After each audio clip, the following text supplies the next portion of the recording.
everybody, and welcome back to our 5th episode of Play Like a Girl. I am your host, Laura Cruso. Hi guys, my name is Gianna, and I'm excited to say that we have another exciting guest or amazing guest this week.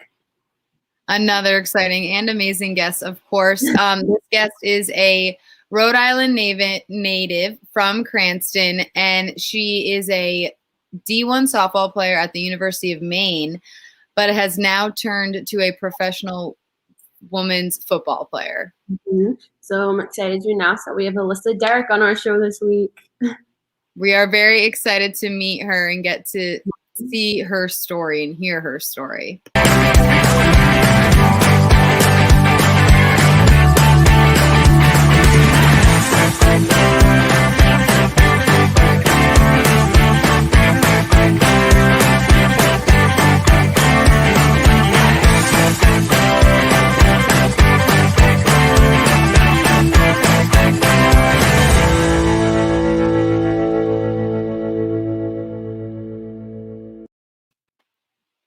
Hi, Alyssa. How are you? Great. How are you guys? Good. We're happy to have you on our show. Good. I'm so happy to be here. By the way, I'm from Coventry, not Cranston, but it's Coventry? Okay. Yes, Okay. I'm from Coventry. My fault.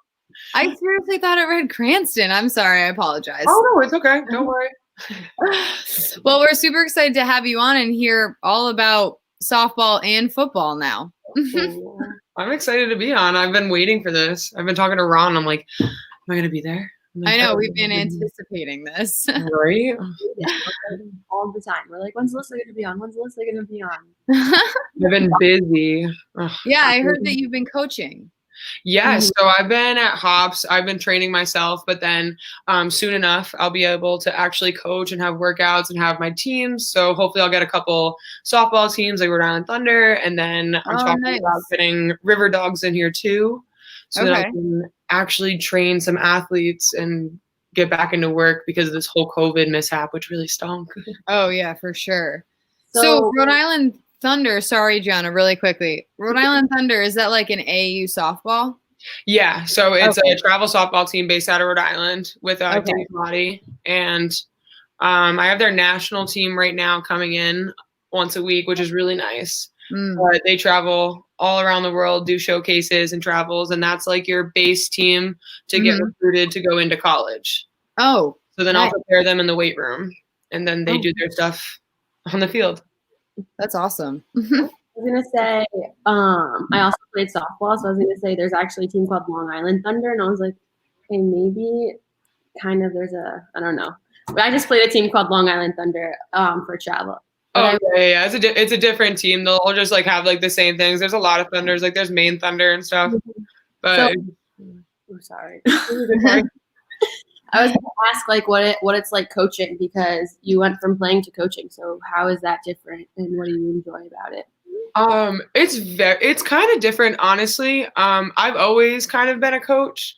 So like I feel like when I was working with someone and they ever asked a question, I would teach them right there. So it's kind of the same thing. Especially when I was in the weight room or when I was on the field, I was always a question asker. Yeah. Like, if I was doing something wrong, or if I felt something wrong, I was like, hey, like, can you explain this? Or even like, why am I doing this? Yeah. So I always wanted answers. So now I'm the one to give them. Yeah. And I love it. But also like motivation to play was always my little kids. Like on the field, if I hit a home run and a little kid would come over and like say hi to me and be like, oh my God, that was awesome. Like seeing that, I want to help them get to where I am so that they can progress. And that's kind of like why I love to coach, because I want to see them succeed and go through what I've been going through. Oh yeah, for sure. I was gonna say I actually used to coach AAU basketball. So growing up and playing the sport and then coaching it, it's kind of like you've been already coached and coaching yourself your whole life, like throughout the sport, that once you get to that age where it's like, all right, now I have the ability to like teach someone else or like put my knowledge on someone else, why not do it? Right? Exactly. Yeah. I'm also That's awesome. I bet, do the kids love you? Oh yeah. Yeah. I'm not like one of those coaches that like goes in, I'm like, do this. I go in there, I'm like dancing, jumping around, Nice. having fun, asking about other things other than the gym or other than sports. Like, I'm like their best friend. But when it comes down to it and you're going to do a 40-yard sprint 20 times, you're going to do a 40-yard sprint 20 times, and you're going to do it hard. Exactly. But we're going to have fun doing it. But the kids are like, they're like my little brothers and sisters. Like, I care about them. Once I meet them day one, they're like, I want to go see Alyssa. I'm like, kids like to lift. They want to do that? When the kids like to do exercise and like, Mom, can I go to the gym today? Like, one parent came over and was like, how did you get my kid to want to come to the gym 4 times a week? I don't.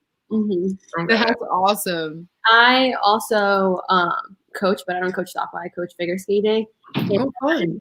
Yeah, I know when I was there in the summer, like the kids would just sign up for camp because I'd be one of the counselors too, and they'd be like, oh, I want to go to camp because Gianna's there. Like, she's so fun. I love having lessons with her. Like, it's good to be enthusiastic when you're with your kids because they look up to you for whatever sport you're doing, but also just like growing up in general, like you influence them their entire lives, and it's just like it's kind of like another sister or role model that we are to them, which is like amazing because I'm like, oh my God. I feel like we've all had a coach in our lives that's like really kind of transformed it or like helped us a lot. I feel like we've all can relate to that because we've all been in sports our whole lives too. Oh yeah. I bet that's how all the kids feel about you, Alyssa. Seriously. It seems like it if they're going to lift weights. Yeah, right? At like 13, 14, they're like, I want to come. Yeah. But it's always a fun time. You always got to do like competitions. Yeah. Oh yeah. Just, like fun things. We had a quick question about being an athlete in college. How was that? You miss it? A full-time job. Yes, I miss it every day. Yeah. It was so nice. Like, you had a schedule. Like, we had, so our team in particularly had 168-week charts. So you have 160 hours in a week, and you have to chart it out. Yeah. Because you'd have, like, 40 hours of softball a week. Plus, I had school. But then a lot of people don't know, I was a mentor and a tutor at the school. Wow. So I had at least 5 college athletes that were like in my school that I was mentoring and teaching at least once to 3 times a week. Oh, wow. So I kind of always kept busy. Yeah. So it's coming home and like not having a class to go to, not having homework to do. Like, you have to like make your own work and make your own stuff. I get so bored. I'm so used to just like going everywhere all the time. No, I feel that. But it was so much fun. The athletes were like one huge family. I still talk to every single one of them about like football and just memories. Yeah. Like one huge community. I miss everything about it. Yeah. No, I understand. I played college tennis for 1 year. And even that year, it's like, that was awesome. That one like year, I transferred out, so that's why I don't play anymore. But that 1 year of like still being on a team and like playing for your college was so fun. Oh, yeah. And just like what I was always tired. Don't get me wrong. Like, it was like working like 3 jobs at one time. Like, you always had to be somewhere. You had to lift at 5, or sometimes you had practice till 10 p.m. at night. But like, if I could go back and do 4 more years of college, you would. I would do it in a heartbeat because you knew you were playing a sport. You knew you had something to do, and you looked forward to the next day. Yeah. But now I'll do the same thing in March, but it's just going to be professionally. Exactly. On that note, honestly, Alyssa, on that note, I think we should cut to commercial break and just wait. Everyone needs to wait until the football story. We need to keep them on the edge of their seats. Yes. I love that. All right. We'll be right back.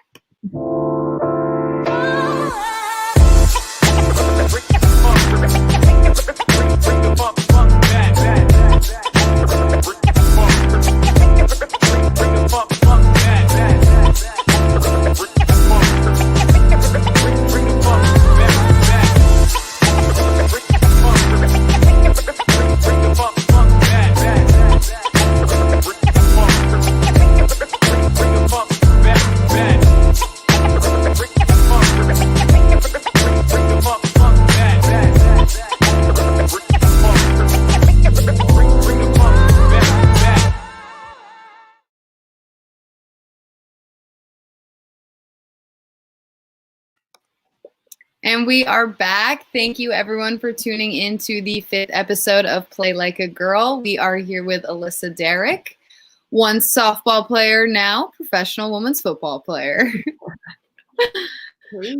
Crazy. Yeah. Well, I mean, kind of the first question I really had was, what was it like to see yourself on Barstool, if we're going to start from day one? From day one, square one, you were on Barstool. So the first day that it happened, I was actually working at a local Chinese restaurant. So I was a waitress, and I was there for like 5 years. Okay. And it was a busy night, and my phone is going off the hook in the back. And the other waitresses are like, "Why is your phone going off?" Mm-hmm. I was like, "I don't know." And my brother comes in. My brother's like, "Alyssa, you're on Barstool.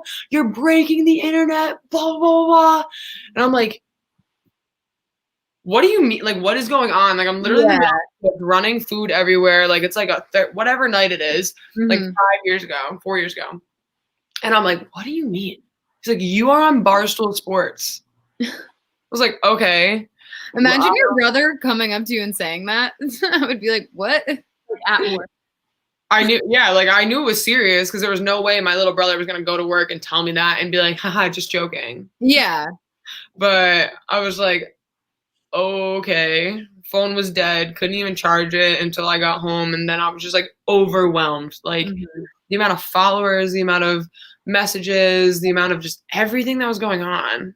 And then the video just kept going to other social media platforms. Yeah. And it's still going on. It's still going. I was on Barstool 3 times. 3 years in a row, I was on Barstool 3 times. That's what we're saying. So you throwing the football was once or twice on Barstool? 3 times. All 3? All 3 times. Every single year. It's this day called main day. And I literally, the first year, we were just throwing a football, and someone just randomly caught the video and was like, okay, like that girl can throw a football. And I was like, all right. And it went viral. And then every year they'd be like, where's Barstool? That's fun. So they'd call me over. And then every year, the day of, they would take a video, and Barstool would get 500 messages of 500 different videos of me throwing a football. Oh my God. And then it'd just be posted, and they'd be like, oh, that was mine. Like, that's so funny. Okay. But yeah, it's an interesting time. So what was it like transitioning from softball to football? Like Well,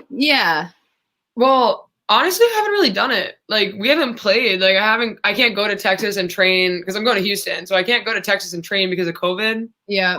And like, I can't go play with like a team. I was going to work out with Coventry High School and work with their players. I'm actually working with Coventry High School's coach, Sean Carroll, who is absolutely phenomenal. But because of COVID-19, like, I want to make sure that I stay safe so that I can have a season. But I also want to make sure that those kids stay safe, because they have a season that they need to take care of, and they have families to go home to. And like, I'm lucky to have my own apartment. Yeah. But I haven't like thrown in pads or put a helmet on. Okay. The technique from throwing a softball to throwing a football, very similar. Really? Yes, very similar, but like the smallest adjustments. Yeah. Huh. Like flipping my thumb down when I throw, when normally you just release and you flick your wrist. I have to twist it like a pitcher almost. You're off your front foot instead of your back foot. So when you throw, normally you're even, or like sometimes you got on your front foot, but like when I throw as a football player, all my power is coming off my front leg. Yeah. And then it's just a full mental game as a quarterback. I think that's the hardest thing. I barely even do a lot of physical stuff because I know the physical talent will be there. Yes. It is all mental. I have never played football. I watched football growing up. I'm a huge football fan. Played with the guys in the backyard. Played powder puff at Coventry. Did everything. But it was definitely different watching the first opening football game this year and where my mind was. Yeah. I look at that game so differently now. Oh yeah. But it's. I was just gonna say. So the team that you signed with is the Houston Stampede. Okay, and it's full tackle? Full pads, full tackle, 32 teams around the country. Wow. Like, that's not what I expected. Oh my goodness. Well, yeah, like this is the first. So they played last year, but COVID kind of messed it up a little bit. Yeah. So like, this is like the first professional female football league that you will actually sign a contract, get paid for, full tackle, full football. And you're part of it. real on. Yeah. Wait, that's so exciting. First ever, and you're a part of it. Yeah. It's going to be Wow. unreal. And I cannot wait. I'm so excited. Is it like a nervous excited or is it just straight excitement? Kind of both. Because Yeah. a lot of the girls there, like a lot of the women there, have already played football. Like they've played in other football leagues for 5-10 years, their whole life. Like they grew up around the country playing rugby, football, anything. Yeah. I was just found on social media. Yeah. And I've never played. I know the game, but I got to learn it from scratch because I got to go in there and I got to play at my best. Yeah. But I like a challenge. Nothing's fun when it's easy. Mm-hmm. It's always fun to start something new. You don't have to be like young to start something new. Exactly. And it's really fun too because like I've played all different sports growing up competitively. Mm-hmm. But when I hung up my cleats in college, I was like, that's the last time I'm ever going to play a competitive sport and really be able to go in and compete and try my hardest. Yeah. And now I can do the same thing. It's going to be like Tom Brady versus Chiefs. Like we're doing the same thing. Like I'm going to go to Boston. There's a team in Boston. There's a team out in San Francisco, Las Vegas. Like I'm going to travel the world and play football. That's all I want. I'm jealous, kind of. Yeah. And you guys will come. You guys will come. Don't worry. Yeah. Yeah, we'll be sitting right there cheering you on the entire time. We'll do a live show at her game. And you have the good thing is you have your entire team backing you up. Like it's not like you're going in and you're like, oh, like I don't know these girls. Like I'm sure you've gotten to know them or some of them already, and like they probably love you. And you're very, they're all so fun. We actually it's called the WFLA. That's the league I'm playing for. So they actually do a live Monday through Friday at 6 p.m., 5 p.m. our time. Okay. And everyone joins from the league. So like I talked to a couple girls on my team, but I'm actually very close to a couple girls from other leagues that I talk to every day. Like one of my Jersey, she's from Guam and she's coming from Guam to go play in Las Vegas. Oh wow. And she just got drafted this year. Great. Which is awesome. But I feel like it's one big family and one big community already. And it's only been like 2-3 months since not even like 2 months since I've known. Yeah, that's awesome. When do you start? Is there like a day that you're going in Houston? So not like completely official again because of COVID, it's all questionable. Yeah. But the first week of March is when we're supposed to start spring training. So I'm supposed to be down there by the end of February, fully moved. Nice. We'll talk all about that like later with contracts and stuff because I still don't have a contract yet because they have a draft coming soon and a virtual combine. But then we'll do that until May. And then the first week of May starts our games. And then we have 10 weeks from there into July, 1 game a week, just like the NFL. Yeah. And we'll play. And then July starts playoffs. Wow.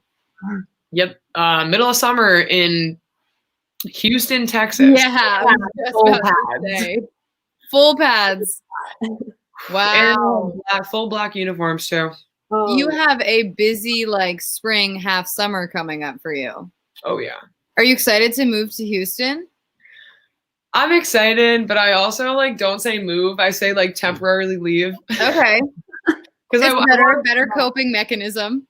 Yeah, like I don't know. Like I've always wanted to go to Houston, and like I always think about it, everyone's like, you're gonna move there, you're gonna stay there, like you're gonna love it. Don't get me wrong, I might move there and I might be like, all right, I'm here forever. Yeah. But a lot of the girls go home and on their off season because a lot of them have families and kids. And if I have that opportunity to come back and then work with my athletes that I have later on. Oh yeah. That's what I definitely want to do is just like stay down in Houston for a little bit. Yep. And then come right back up here. Because again, you don't know if you're going to get drafted or traded or if you're going to have the next year. Like if you don't do well, if you don't perform well, or if there's another opportunity out there that's better. Yeah. So I don't want to just be like, oh, yeah, that's it. Yeah. No, yeah, I get it. In one basket, that type of thing. Yeah. But I do think that you're gonna love Houston because my brother does hockey clinics there all the time with the camp that he works at, and he never wants to leave when he goes there. That's what everyone's been telling me. Like I just had one of my friend's parents, they were like, I'm just telling you, when you go to Houston, you're gonna love it. And I don't like cities. And he's like, no, it's a different city. And then started explaining it, and I was like, oh, That sounds really nice. Like underground roads, so you don't have to walk in the middle of the street. Like Wow. New York City, like everyone's like shoulder to shoulder. Every street has an underground road that you can walk through, and they have like underground shops, and then the buildings are on top. Gianna, let's go visit. Right? Like, let's go catch one of the games. Why wouldn't we? You guys can come to New York City and we can stay at my place for a little, and then we'll go to Houston and compare the two cities. Yeah, easy. Oh, I'd like that. Let's do it. Well, Alyssa, I want to thank you for coming on our 5th episode. And I know that Gianna has, of course, the last question that we always ask. The last question that we ask to everybody. So you know that our podcast is called Play Like a Girl. So we want to ask you what you think the meaning behind Play Like a Girl is and why it's important for girls in the younger generations to understand what it means. Well, okay. Play like a girl. It's like in Sandlot when they're like, you play like a girl. I know. Like, I hate that way. But if you think of it as like hustling, like we play like girls. Oh, yeah. I think it's like, I feel like I take it like an equality thing. Now, like everyone's trying, like finally understanding that females and males are equal and that we are an equal race and that we need to be treated like we are males. Like it doesn't matter. We do the same thing. We work, we eat, we drink the same water. Like we do everything. Play like a girl needs to be emphasized because you can't say I play like a man. Yeah. So what if you play like a man? A girl can kick your butt 9 out of 10 times if they want to. Exactly. So that needs to be put out there so that people understand that playing like a girl might be one of the best compliments that you will ever have. And that's what I will always say. People will be like, oh, she throws like Trevor Lawrence. She throws like Tom Brady. I'm like, no, I throw like Alyssa Derrick. Exactly. Like, they're like, you're going to be the next Tom Brady, the next Patrick Mahomes, because I want number 15 because that's my college number. Oh, okay. Like, no, I'm not going to be Patrick Mahomes. I'm going to be Alyssa Derrick. Yep. That is it. And that's exactly like Play Like a Girl. Every girl needs to know that if they play sports, they're not one of the guys. They're not masculine. They're not a tomboy. They're a girl, and that's what they like to do. And they should play like a girl. They should play like who they are. And they're a boss at it. Just like you. Period. Exactly. Period. Just like us, we are all bosses. Exactly. Well, thank you so much, Alyssa, for being on this episode. It was really awesome to talk to you. Thank you so much for having me on. This was awesome. I can't wait to see future ones with all other athletes from Rhode Island and around. Thank you. Good luck on your spring season and summer. The heat. Thank you. I'm sure there'll be a lot more things going on. Like I'll be training and hopefully getting in some pads and playing in flag football leagues around here. So maybe we can get some more action going in before. That'd be fun. I'm always down. Thank you so much. I'm going to need that. Thank you. See ya. Bye, guys. Have a good one. Bye, everyone. Bye. That was amazing. Professional women's football. I thought it was flag. Like, was I wrong for thinking that it was flag football? No, it's like literally like where have I been? I don't know. I don't know. I'm not gonna lie. The last question that I asked her when she was answering it, I got goosebumps because that was like a phenomenal. Me too.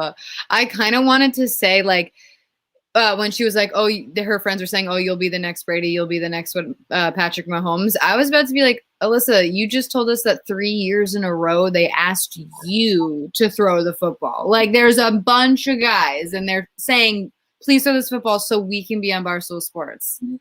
She's amazing. She's badass. Yeah, she's badass. Like seriously, she's a boss. Well, that was fun for me. I had a good time. I had a great time. I hope that we can go to Houston and go watch her play. Seriously. We hope all you watching had a good time and are very interested in Alyssa's come up as a women's professional football player. We have a next episode Monday at 8 p.m. and we will always have a special guest. You know it. Don't forget to tune into that episode because it's going to be a good one, just like this one. Always going to be a good one. Always. As you all know, this is the podcast called Play Like a Girl for the girls. Bye everyone. See you next week.